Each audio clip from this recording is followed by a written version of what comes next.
আলাইকুম। ঘটনাটা হচ্ছে আমাদের বাঁশকান্দি ইউনিয়নের ৯ নং ওয়ার্ডের সাঙ্কিরচরের ঘটনা। শিবচর মাদারীপুর।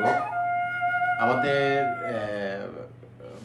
আমাদেরই মামাতো ভাই, নাম হচ্ছে থার্ড ইয়ারের ছাত্র ছিল, সেকেন্ড ইয়ারে রানিং ছিল। অক্টোবর মাসের 29 তারিখে বাংলাদেশ হয়ে সৌদি থেকে তারপরে গেছে মিশর থেকে লিবিয়া অনেক গেম করে রাখার পরে ওদের কাছ থেকে ওদের মোবাইল, ওদের ব্যাগ সব কিছু নিয়ে যায়। আসলে লিবিয়া গেম করে নেওয়ার পরে যথারীতি খাবার এবং যথারীতি যে রেস্ট রুম সেভাবে ঠিক না থাকার কারণে তারা খাদ্য কষ্টে এবং বিভিন্ন রকম পারিপার্শ্বিক পরিবেশের কারণে সে অনেকটা আহত হয়ে যায়। দালালের সাথে একটা চুক্তি হয়, 22 লাখ টাকার বিনিময় নিবে এবং তাদের থাকা এবং খাবার আলাদা ব্যবস্থা হবে, সুন্দর, কোনো সমস্যা হবে না।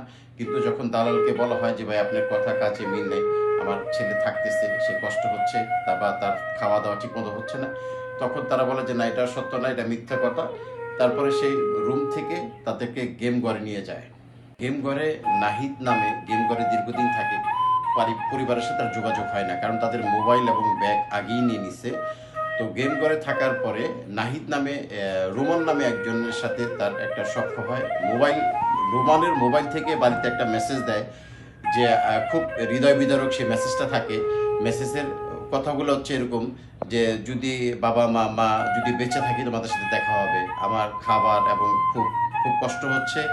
এগুলো শোনার পরে যখন এই দালালকে, যখন যারা আদম পাচার বা যেটাই বলি, যখন বাড়ির থেকে পরিবার থেকে যোগাযোগ করা হয়, আদম এটা স্বীকার করতে রাজি না। উনি বলে যে সম্পূর্ণ কথাটা মিথ্যা, খুব ভালো আছে, খুব সুন্দর আছে।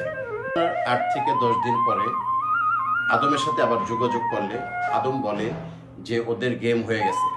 তো পরিবার থেকে বলা হচ্ছে যে যদি গেম হয়ে থাকে তাহলে আমাদের সাথে কোনো যোগাযোগ নেই কেন? কইতেছে গেছে, হয়তো 3-4 দিন তাদের সাথে কোনো রকম যোগাযোগ করা যাবে না, হয়তো 3-4 দিন পরে হবে। এভাবে করতে করতে দীর্ঘদিন যায়, কোনো রকম যোগাযোগ করা হয় না বা কোনো রকম যোগাযোগ করা পাওয়া যায় না। জানা গেছে কোনো একটা সূত্রে যে এখানে 120 জনের একটা বোর্ডে গেম করা হয়েছে। সেই বোর্ড থেকে মাত্র 22 জন লোক জীবিত আছে, আর 98 জন লোক ভূমন্ত মহাসাগরে নৌকা ডুবিতে নিখোঁজ। আল্লাহ জানে কোথায় কি অবস্থা আছে।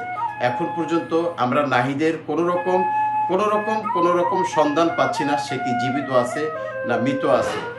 এই অবস্থায় আমরা সকলের কাছে আমাদের এই, এখন যেহেতু অনলাইন একটা প্ল্যাটফর্ম আছে, আমাদের এখানে ফোন নম্বর থাকবে, যদি ওনার ফটো থাকবে নাহিদের, যদি কোনো হৃদয় বিদারক বা হৃদয়বান কোনো ব্যক্তি যদি তার কোনো সন্ধান পেয়ে থাকেন, হয় মারা গেছে অথবা জীবিত আছে অথবা কোনো জেলখানায় আছে, যদি এরকম কোনো মেসেজ পেয়ে থাকেন, সেই ক্ষেত্রে আপনারা আমাদেরকে জানাইতে পারেন।